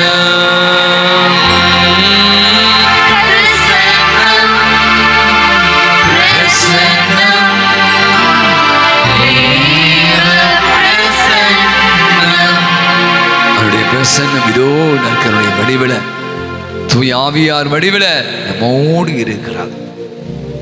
நாம் தனித்து விடப்படுவதில்லை. அவர் முன்னும் பின்னுமாக, இடதுபுறம் வலதுபுறமாக, மேலும் கீழுமாக நான் உன்னோடு இருக்கிறேன் என்று சொன்னவர் எப்போதும் நம்மோடு இருக்கிறார். அவருடைய உடனிருப்பை உணர்ந்து கொள்வோம். தெய்வீக பிரசன்னம் நம்மை ஆண்டு கொள்வதற்கு நாம் முற்படுத்துவோம். இந்த வார்த்தை அதிகமாக சொல்வேன். அவர் நம்மை ஆக்கிரமித்துக் கொள்ள வேண்டும். நம்மை ஆக்கிரமித்துக் கொள்ளணும். நீங்க விடுறதே இல்லை. நீங்க அதான் பிரச்சனை. அவருடைய தூய பிரசன்னம், உயிர்த்தெழுந்த இயேசுவின் பிரசன்னம் எப்படி சிடரோடு இருந்ததோ, திரு அவையின் துவக்க காலத்தில் இருந்ததோ, இதோ இன்றும் நம்மோடு இருக்கிறார். நன்றி கூறுவோம். குறிப்பாக இன்று தங்களுடைய பிறந்த நாள் திருமண ஆண்டு விழாக்களை கொண்டாடுகிற அத்தனை பேருக்காகும், நம்முடைய ஜெபவுதிகள் கேட்ட யாவருக்காகும், பலவிதமான உடல் நோயினால் பாதிக்கப்பட்டிருக்க அனைவருக்காகும் நம்பிக்கையோடு இந்த பணியிலே கலந்து கொண்டு ஜெபித்து கொண்டு இருக்கிற நம்ம ஒவ்வொருவருடைய தனிப்பட்ட வேண்டுதலுக்காக ஜெபிப்போம். நான் உங்களுக்கு அமைதியை விட்டு செல்கிறேன் என்று ஆண்டவர் தருகிற அமைதியை நாம் பெற்றுக்கொள்ள தகுதி பெற அருள் வேண்டும். இப்போது நமக்காக பரிந்து பேசிக் கொண்டிருக்கிற அன்பு தாய் ஆரோக்கிய அன்னை, இப்படி அன்பு கணவர் பொழுது யோசேப்பு, நமது வங்கியின் பாதுகாவலர் தந்தையுமான பொழுது அந்தோனியா, இதோ உலகிலே மனிதர்களாக வாழ்ந்து ஆண்டவருடைய அமைதியை உடனிருப்பை உணர்ந்து இன்று உலகம் பரப்புகிற புனிதர்களாக வாழ்ந்த திருத்தூதர்கள் தோமா, அன்னை தெரேசா, போன்ற தெய்வ சகாய் அனைவரோடு இணைந்து ஆண்டவராக இயேசுவை புகழ்ந்து பாடும். இவர் வழியாக இவரோடு இவரில் எல்லாம் வல்ல இறைவனாகிய தந்தை தூய ஆவியானவரின் ஒன்றிப்பு எல்லா புகழும் ஆட்சியும் என்றென்றும் உமக்கு உரியதே.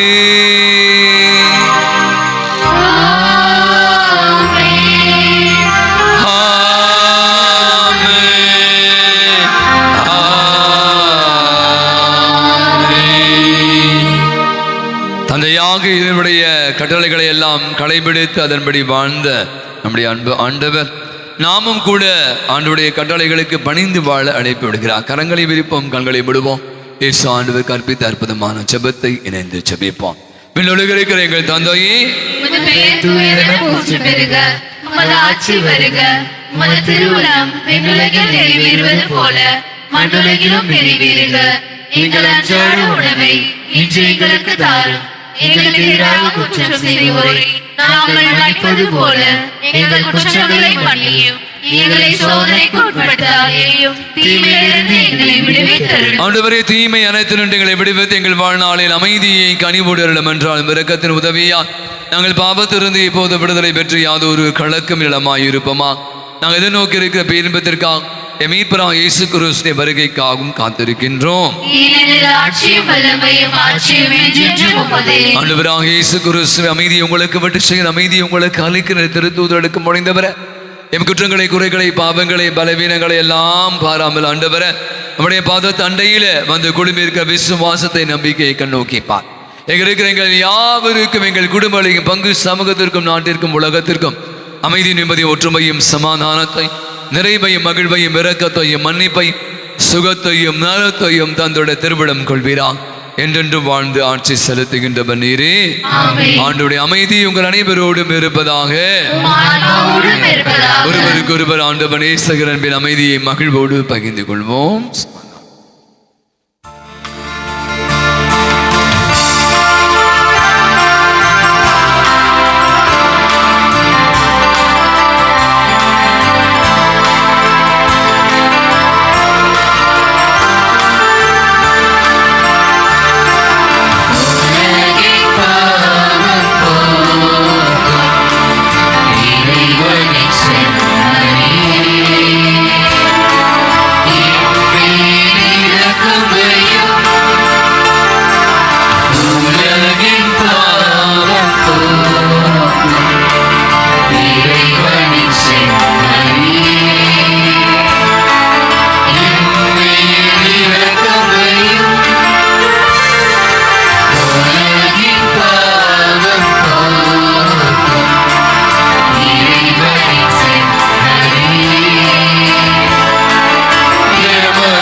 உயிருள்ள இறைவனை திருமகனை தந்தையை திருவிடப்படி தூய ஆவியாலும் ஒத்துழைப்பா இறப்பின் வழியாக உலகிற்கு வாழ்வழித்தவரை இந்த புனிதமிக்க உடலால் மத்தத்தா எல்லா விதமான குற்றங்களிருந்தும் தீமை அனைத்துண்டு விடுவித்து நாங்கள் என்றும் உடைய கட்டளைகளின் கருத்துணைக்கு செய்தலும் நாங்கள் ஒருபோதும் உம்மை விட்டு பிரிய விடாதே.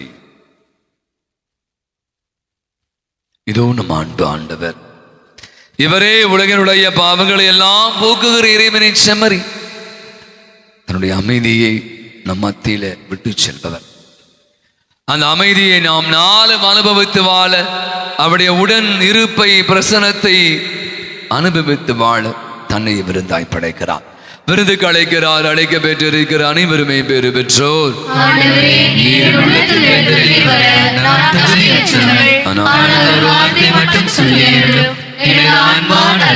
கிறிஸ்துவின் திருவிடம் தத்துவம் நம் அனைவரையும் காத்து நமக்கு நிலை வாழ்வை அளிப்பதாக.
நிலைத்திடும் தேரொளி கனிவுள்ள நெஞ்சத்தில் உதிக்கும் மொழி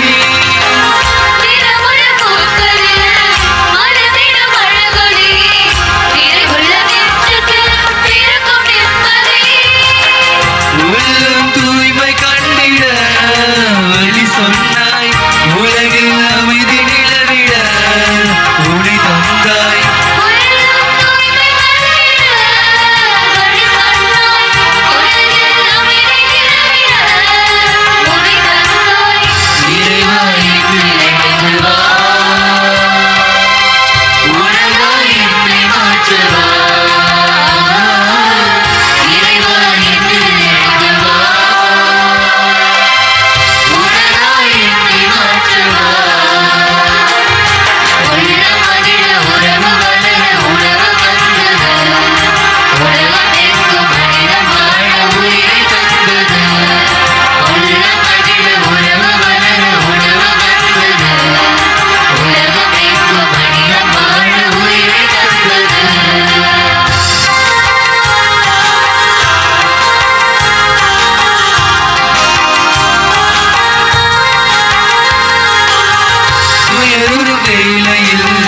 கலங்கிடும் கண்களை துடைத்திடும் உறவென்று உன்னை காண்கிறேன்.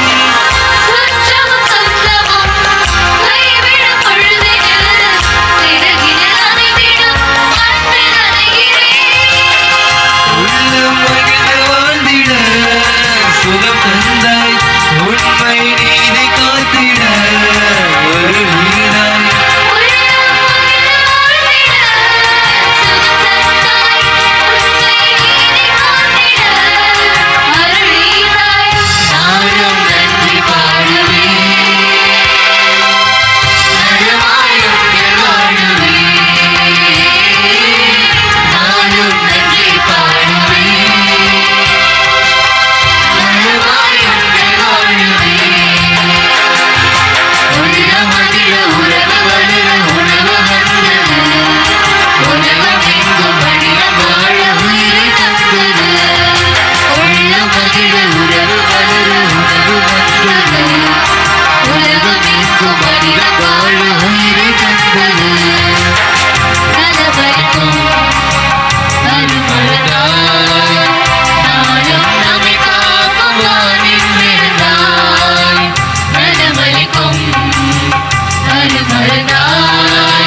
திருமண அறிக்கை.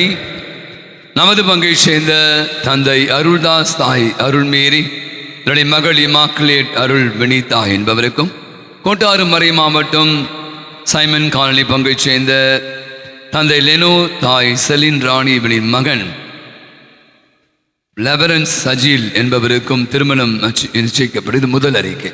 இத்திருமணத்தில் ஏதேனும் தடை இருப்பதாக தெரிய வந்தால் பங்கு தந்தைக்கு அறிவிக்க வேண்டிய உடைய கடமை. அன்புகளுடைய இன்று பாஸ்கா காலத்தினுடைய 6ஆம் ஞாயிறு 26ஆம் தேதி திங்கட்கிழமை புனித பிலிப் நேரி அருப்பணியார் நினைவு. 27ஆம் செவ்வாய்க்கிழமை புனித அகுஸ்தினா நினைவு. மே மாதம் 31ஆம் தேதி புனித கன்னிமரியால் எலிசபெத் அம்மாளை சந்தித்த விழா. நம்மளுடைய தெரியும், இந்த மே மாதம் முழுவதுமாக மே மாதம் 1ஆம் தேதியிலிருந்து நாம் வணக்க மாதத்தை கொண்டாடி மகிழ்ந்திருக்கிறோம். தினத்தோறும் மாலையில் இங்கே பார்த்தீங்கன்னா நம்முடைய மரியாயிசனை சகோதரர்கள், சிறுவர்கள், சிறுமிகள் என்று குடும்பமாக வந்து ஒவ்வொரு நாள் மாலை 5:45 மணியிலிருந்து அன்னையை மிக அழகாக அலங்கரித்து ஜெபமாலையை ஜெபித்து பாடல்களை பாடி பிரார்த்தனை ஜெபித்து பலவிதமான கருத்துக்களை பகிர்ந்து கொண்டு அனைவருக்கும் உணவெல்லாம் கொடுத்துருக்காங்க, ஸ்நாக்ஸ்லாம் கொடுத்து ஒவ்வொரு நாளும் பல கருத்துக்களுக்காக ஜெபித்து இருக்கிறார். எனவே இந்த நாளுடைய கடைசி நாள் வருகின்ற சனிக்கிழமை 31ஆம் தேதி. எனவே அன்று நம் வணக்க மாதத்தின் கடைசி நாளை கொண்டாடும். எனவே அன்று மாலை 6 மணிக்கு சிறப்பு ஜெபமாலை, அதைத் தொடர்ந்து அலங்கரிக்கப்பட்ட அன்னையுடைய சிறப்பு தேர்பணியும் சிறப்பு திருப்பணி நற்கருணை ஆராதனையும் உணவுமானது உங்களுக்கு விருந்துமானது வழங்கப்பட இருக்கிற. எனவே அனைவருமாக வந்து சொல்லுமாறு அன்னையோடு பயணித்து இருக்கிறோம். அன்னுடைய ஆசிரை பெற்றுக்கொள்ள இந்த வழிபாடிலே கலந்து கொள்ள உங்களை அன்போடு அழைக்கிறேன்.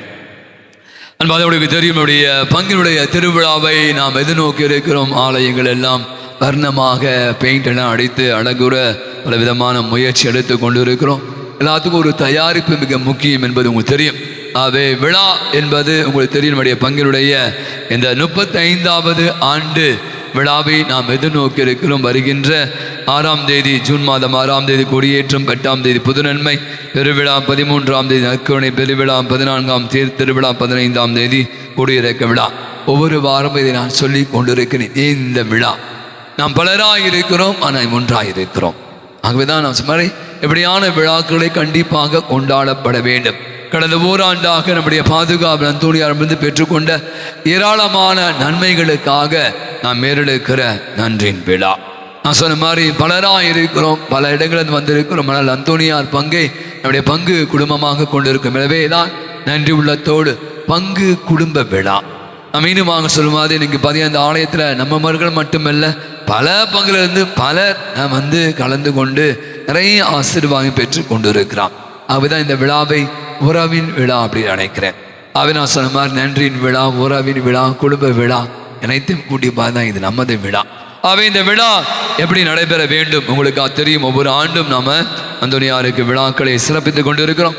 ஆனாலும் கூட இந்த விழா அர்த்தமுள்ள விழாவாக அமையணும், ஆசீர்வாதமான விழாவாக அமையணும். அப்படின்னா முதல்ல ஜெபங்களில் இந்த விழாவுக்காக நீங்கள் சிறப்பாக ஜெபிக்கணும். குறிப்பாக இந்த மழை மற்றும் இயற்கை சீற்றங்கள் எந்த விதமான குறைபாடுகள், எந்த விதமான இடர்பாடுகள் இல்லாமல் நம்முடைய பங்கும் திருவிழா கொடியேற்றத்திலிருந்து நிறைவு பெறுகிற வரை அற்புதமான ஆசீர்வாதமான விழாவாக நடைபெற ஜெபியுங்கள். 2வது, உங்களை இணைத்துக் கொள்ளணும். நமக்கு 10 நாட்களுக்கு பலவிதமான திருவழிபாடுகள், பலவிதமான குழுக்கள், பலவிதமான உதவிகள். நம்ம வீட்டில் ஒரு நிகழ்ச்சி என்றால் நம்ம என்ன கை கட்டி நிற்போமா? அவங்க பார்த்துப்பாங்க, இவங்க பார்த்துமா சொல்லுமா? இது ஏன் விழா. ஒரு சேரை நீங்கள் தூக்கி போட்டாலும் சரி, ஒரு வேற ஏதாவது ஒரு ஃபேனை ஆஃப் பண்ணாலும் சரி, நான் சொல்லுவோம் அதுவும் உடைய பங்கேற்பு. ஆகவே இது பங்கேற்கணும். இந்த விழாவுக்கு உங்களுடைய எந்த விதத்தில் இணைத்து கொள்ள முடியுமோ அந்த விதத்தில் இணைத்து கொள்ள முயற்சிடுங்கள். 3வது, நான் சொன்னது போல இந்த விழா என்றாலே நிறைய செலவினங்களை நாம் எதிர்கொள்ள வேண்டி இருக்கிறது. இதை பற்றி நான் நிறைய சொல்லிட்டேன். திருவிழா நன்கொடையாக 100 ரூபாய். அவை அதை மனமோது கொடுங்கள். நான் நினைக்கிறேன் ஆல்மோஸ்ட் நம்முடைய அன்பியங்கள் எல்லாம் உங்களை சந்தித்திருப்பாங்க. அதுக்குரிய வரியை கொடுத்துருப்பீங்க, நிறைய பேர் கொடுக்க ஆரம்பிச்சிருப்பீங்க. அவை மனமு உங்களுடைய நன்கொடையை, திருவிழா நன்கொடையை கொடுங்க. இந்த நோட்டீஸ் நிறைய வெளியே இருக்கிறது. நம்மவர்கள் நம்முடைய பங்கு பேரவை உறுப்பினர் வெளியே உட்கார்ந்துருக்காங்க. அவை நோட்டீஸ்லாம் இருக்குது, வாங்கி செல்லுங்கள். மற்றவர்களுக்கு நம்ம பங்கு சேராத மற்றவர்கள் கொடுத்து நம்முடைய திருவிழாவுக்கு அவளை அழைத்து வர முயற்சி எடுங்கள். கடைசியான சொல்வது போல நம்முடைய பங்கில் இந்த அசன விழாவை கொண்டால் இது எல்லாம் எப்படி நடக்குது என்று பலமுறை நான் யோசிப்பது தான். காரணம் இங்கே இருக்கிற சாதாரண ஒரு ஆள் இல்லை. அவர் அமுத சுரபி, என்று அசைக்க முடியாத நம்பிக்கை. ஏன்னா கடந்த ஆண்டுகளை பார்த்தீங்கன்னா அதிகமாக செலவழித்த பிற்பாடு பெருந்தொகையை நாம் சேமித்து வைக்கக்கூடிய வல்லமை அவர் அல்லல்ல குறையாத அமுத சுரபி வள்ளல் அவர். ஆகவேதான் இதெல்லாம் யார் வழியாக்குறத நீங்க தான் உங்களுடைய தாராள உள்ளத்தின் வழியாக தான் இந்த அசன விழாவை நடத்தி கொண்டிருக்கிறோம். இது மற்றவங்களுக்காக நான் சொல்றேன். அந்த அசன விழா என்பது பங்குல இருக்க பங்கு மக்களுமே காசை கொடுத்து சாப்பிட்டு போற விஷயம் இல்லை. யார் யாரும் எங்கெங்கேருந்து வருவான் சமப்பந்தி விருந்து. ஒரு 4000 பேருக்கு மேற்பட்டவர்களுக்கு உணவு அளித்து கொண்டு இருக்கிறோம், உணவு அளிக்க போகிறோம். இது யார் செய்கிறா அப்படின்னா நான் இல்லை, நிறைய நல்ல உள்ளங்கள், பல நல்ல உங்களுடைய தாராள நன்கொடை வழியாக தான் அந்தோனியாருடைய இந்த அசன விழா நடந்து கொண்டு இருக்க. மீண்டுமாக நான் சொன்ன மாதிரி நீங்கள் உங்களை எப்படியெல்லாம் நினைத்து கொள்ள முடியுமோ அப்படியெல்லாம் நினைத்து கொள்ளுங்கள். நான் சொன்ன மாதிரி தாராளமாக உங்களுடைய தாராள நன்கொடை கொடுங்கள். இந்த விழா நான் சொன்ன மாதிரி அர்த்தமுள்ள விழாவாக ஆசீர்வாதமான விழாவாக நடைபெற தொடர்ந்து ஜெபிக்க உங்களுடைய அன்போடு அழைக்கிறேன். அவ்வாறு நம்முடைய பங்கில் இருக்கிற ஏழை எளிய மாணவர்களுக்காக கல்வி உதவி தொகை நம்ம கொடுப்பதாக சொல்லியிருந்தேன். அதுக்கான அப்ளிகேஷன் ஃபார்ம் எழுதி தர சொன்னோம். ஒரு 25 பேர் கொடுத்துருக்காங்க. Okay, good. அவை நினைக்கிறேன் ரொம்ப நேரம் எடுத்தால் எல்லாம் ஃபீஸ்லாம் கட்டணும். அவை இந்த மாதம் 31ஆம் தேதி கடைசி நாள். இதை பற்றி நான் நிறைய சொல்லிட்டேன். முடியாதவர்கள், ஒரு சிங்கிள் பேரண்ட் அல்லது ரொம்ப கஷ்டப்படுறவங்க, வறுமையில் இருப்பவர்கள், அப்படியானவர்களுக்கு நாம் உதவி செய்யிருக்கிறோம். இது வின்சென்ட் பால் அந்த குழுவினர் இதை பொறுப்பெடுத்து செய்வாங்க. அவங்க அன்பிய பொறுப்பால் கலந்து பேசி யாருக்கு எந்த உதவி முடியுமோ கொடுப்பாங்க. எனவே வருகின்ற 31ஆம் தேதிக்குள்ளாக இந்த ஃபார்ம் கொடுக்குறவங்க கொடுத்துங்க. அதுக்கப்புறம் வருகிற அப்ளிகேஷன் ஃபார்ம் எடுத்துக்கொள்ளப்பட மாட்டாது. அவ்வாறு உங்களுக்கு தெரியும், இந்த 10ஆம் வகுப்பு 11ஆம் 12ஆம் வகுப்பு பிள்ளைகள் தேர்வு முடிவுகளில் நிறைய பேர் நிறைய மார்க் வாங்கியிருக்கான். ஒவ்வொரு ஆண்டும் இந்த பிள்ளைகளை நாம் கௌரவித்து கொண்டு இருக்கிறோம். 85% மதிப்பு பெற்ற பிள்ளைகளுக்கு நாம் பரிசரித்து அவளை கௌரவப்படுத்தினோம். சில வருஷம் கடந்த ஆண்டு சொன்னாங்க, ஏன்னா இந்த பசங்களாம் கோயிலுக்கு வர மாட்டாங்க, கேட்டிசத்துக்குலாம் வரல, அவங்களுக்குலாம் கொடுக்குறீங்க, நாங்கள் கேட்டிசத்துக்கு வரோம், அவங்களுக்கு கொடுக்கலையே அப்படின்னு சொன்னாங்க. இந்த ஆண்டு ஒரு ட்விஸ்ட். ஆக்சுவலாக நான் என்ன முடிவெடுத்திருக்கேன் அப்படின்னா, நிறைய பேர் நிறைய மார்க் வாங்க, ஆனால் கோயில் பக்கமே தலை வச்சு இப்போ தெரியா 10ஆம் வகுப்பு போயிட்டாலே போதும். ஐயோ 12ஆம் கிளாஸ் போனால் சுத்த மோசம், காலையில் போனால் நைட் தான் வருவார். அப்படிப்பட்ட மதிப்பெண்களை மட்டும் பெறுவதல்ல, மாறாக பங்கில் நடக்கிற நிகழ்ச்சியும் நீங்கள் பங்கேற்க வேண்டும். ஆகவே இந்த ஆண்டு மறைக்கல்விக்கு வந்தவங்க பிள்ளைகளுக்கு மட்டும்தான் 85% மதிப்பெண் பெற்ற பிள்ளைகளுக்கு மட்டுமே நாம் பரிசரித்து கௌரவிக்க இருக்கிறோம்.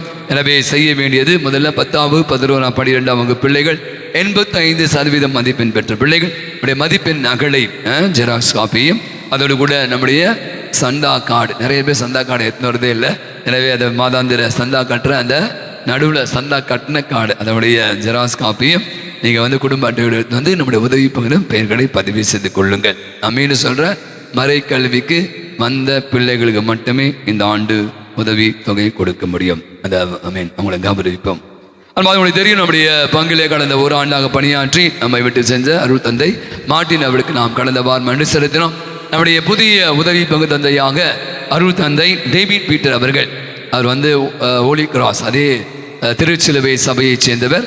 கடந்த ஒரு ஆண்டாக சிவகங்கை மறை மாவட்டத்தில் உதவி பங்கு தந்தையாக பணியாற்றுவர். அருள் தந்தை மார்ட்டினுடைய வகுப்பு தோழர். கடந்த 20ஆம் தேதி நம்முடைய பங்குக்கு வந்தார். பங்கு பொறுப்பேற்றிருக்கிறார். உதவி பங்கு தந்தையாக ஒரு ஆண்டு நமக்காக பல விதமான பணி செய்ய இருக்கிற தந்தையை அவருடைய அன்போடு வரவேற்போம். அவளுக்கு இப்போது நமது அன்பை வழிகாட்ட ஒரு சின்ன ஒரு போர்வை அளித்து அவர்களுக்கு நம்முடைய அன்பை வழி முன்னாடி வாங்க, முன்னாடி நல்ல ஒரு பலத்த கரவொலி கொடுப்போம். அருள் தந்தை டேவிட் பீட்டர் அவர்களுக்கு நம்முடைய வாழ்த்துக்களும் பாராட்டுகளும். சிறப்பாக செயல்பட அவருக்காக நாம் தொடர்ந்து ஜெபிப்போம். இன்றைய வழிபாட்டை அர்த்தமுள்ள சிறப்பித்தவர்கள் புனித பணிமய மாதா பிரசி சேர்ந்து அவர்களுக்கு நம்முடைய நன்றிகளையும் பாராட்டுகளையும் பலத்த ஒரு கரவொலி கொடுத்து தெரிவித்துக் கொள்வோம். அடுத்த வார திருப்பலியை புனித திரு இருதய மாதா பிரசி சேர்ந்தவர்கள் சிறப்பிப்பார்கள். கடைசி ஜபத்திற்காக எழுந்திருப்போம். உட்கார்ந்தலாம். பனிமய மாதா பற்றி பனிமய மாதாவின் வரலாறு. 431ஆம் ஆண்டு பத்ரீசியன் குலத்தை சேர்ந்த ஜான் என்பவர் திருமணத்திற்கு பின் வெகு நாட்களாக குழந்தையின்றி இருந்தார். தன்னிடம் இருந்த பொருட்களை, செல்வங்களை நல்ல காரியத்திற்கு செலவிட விரும்பிய போது அன்னை மரியிடம் ஜானும் அவர் மனைவியும் ஜெபித்தார்கள். அன்னை மரியா அவர்களுக்கு காட்சி கொடுத்து மலையில் பனி உறைந்துள்ள ஒரு இடத்தில் தமது பெயரால் ஆலயம் கட்டும்படி கேட்டுக்கொள்ள அவர்கள் இத்தாலியில் திருத்தந்தை லிபோரியிடம் தெரிவித்தனர். திருத்தந்தையும் வியந்தார். ஏனெனில் அன்னை மரியா இருக்கும் அவருக்கும் அதே இரவில் காட்சி கொடுத்து அதே மலையின் மேல் ஒரு ஆலயம் கட்டச் சொன்னார்.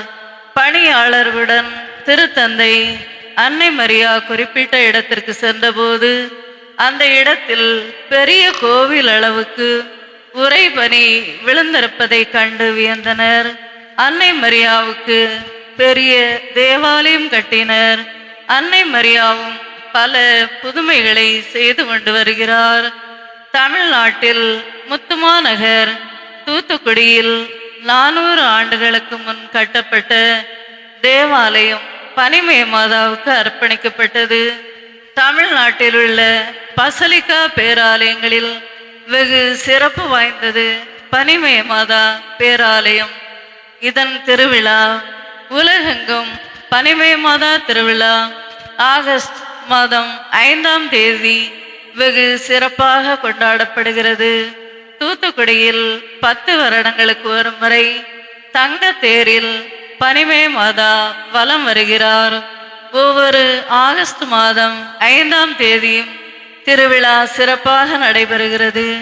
இத்தகைய சிறப்பு பெற்று திகழும் மற்றும் தஸ்னேவிஸ் என்று பெயர் கொண்ட புனித பனிமய மாதாவிடம் நமக்காகவும் நம் குடும்பங்களுக்காகவும் பக்தியுடன் மன்றாடுவோம். புனித பனிமய மாதாவே, எங்களுக்காக வேண்டிக் கொள்ளும். கிடைச்சபதற்காக எடுத்திருப்போம். மன்றாடுவோமாக. என்றென்றும் உள்ள எல்லாமல்ல இறைவா, கிறிஸ்து உயிர்ப்பினார் நிலைவாழ்வுக்கு எங்களை நீர் புதுப்பித்து பாஸ்கார் நிலையத்தின் கனிகளை எங்களில் பெருகச் செய்து எங்கள் உள்ளங்களில் மீட்படிக்கும் உணவின் ஆற்றலை பொழிவீராக. எங்கள் ஆண்டவராகிய கிறிஸ்து வழியாகவே உமை மன்றாடுகிறோம். ஆண்டவர்களோடு இருப்பாராக.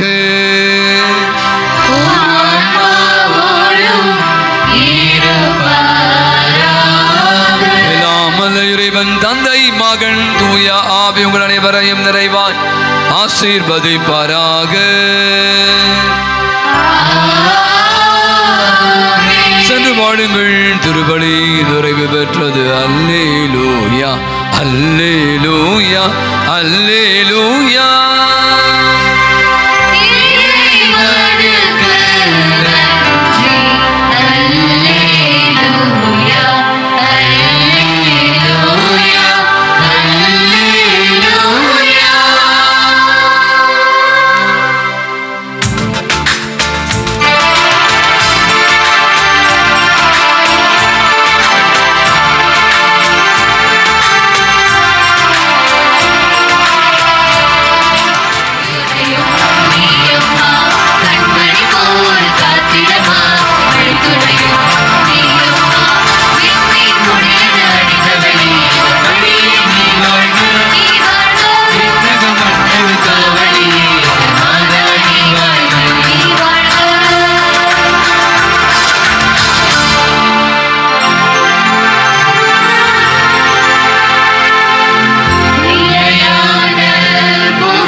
மதுரமான திருதயமே, எங்கள் மேல் இரக்கமாயிரும். மரியாயின் மாசற்ற திருதயமே, எங்களுக்காக வேண்டிக் கொள்ளும். என் பங்கின் பாதுகாவலரான புனித அந்தோணியாரே, எங்களுக்காக வேண்டிக் கொள்ளும். எல்லா புனிதர் புனிதர்களே, எங்களுக்காக வேண்டிக் கொள்ளுங்கள். தந்தை மகன் தூயாவின் பெயராலே ஆமென். இயேசுவுக்கே புகழ், இயேசுவுக்கே புகழ், இயேசுவுக்கே மகிமை, இயேசுவுக்கே மகிமை, இயேசுவுக்கே நன்றி, இயேசுவுக்கே நன்றி. மரியே வாழ்க, மரியே வாழ்க.